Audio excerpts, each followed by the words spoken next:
Malayalam dialect ആയിട്ടുള്ള എല്ലാ ഭാഷ മലയാളം അറിയുന്നവർക്ക് മനസ്സിലാവും. അതായത് കുറിച്യ, തച്ചനാടൻ മൂപ്പൻ, പണിയ, ഈ ഭാഷയൊക്കെ മലയാളത്തിൻ്റെ കൂടുതൽ മലയാളവുമായി ബന്ധമുള്ള ഭാഷകളാണ്. ആ മലയാളം പറയുന്ന ആളുകൾക്ക് ചമിത്തിരം എന്ന് പറഞ്ഞാൽ എന്താ മനസ്സിലായോ?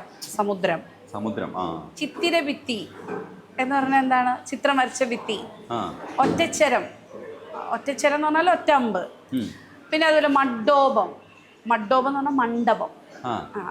അപ്പോൾ അത് മലയാളം ശരിക്കും മനസ്സിലാവുന്ന ആളുകൾക്ക് നന്നായിട്ട് അത്തരം ഭാഷകൾ മനസ്സിലാവുന്നുണ്ട്. പക്ഷെ ഇപ്പം ബെട്ടക്കുറുബ ഭാഷ ഒരു സ്വതന്ത്ര ഭാഷയാണ്. അത് ഞാൻ എപ്പോഴും പറയും, ബസൽപ്പെടുവാൾ. എൻ്റെ മകനാണ് എനിക്ക് ആ വാക്ക് പറഞ്ഞത്, ബസൽപ്പെടുവാളോ. ഒരു ദിവസം എൻ്റെ കുമ്പോ എന്തോ കുത്തിയിട്ട് അമ്മ ബസൽപ്പെടുവാളോ എന്ന് പറഞ്ഞു എന്നോട്. കാരണം അവൻ്റെ ബേബി സിറ്റർ ബെട്ടക്കുറുബശ്രീ ആയിരുന്നു. ചെറുപ്പത്തിൽ കുറേ ബെട്ടക്കുറുബ വാക്കുകൾ അവൻ പറയായിരുന്നു. ബസൽപ്പെടുവാള് പറഞ്ഞാൽ ഗർഭിണി എന്നാണ് അർത്ഥം. മീൻ പുത്തനടു എന്ന് പറഞ്ഞാൽ എന്താണ്? മിന്നൽ. മിന്നൽ. മീൻ പുത്തൻ, നക്ഷത്രം, അങ്ങനെ അങ്ങനെ അങ്ങനെ കുറേ പദങ്ങൾ.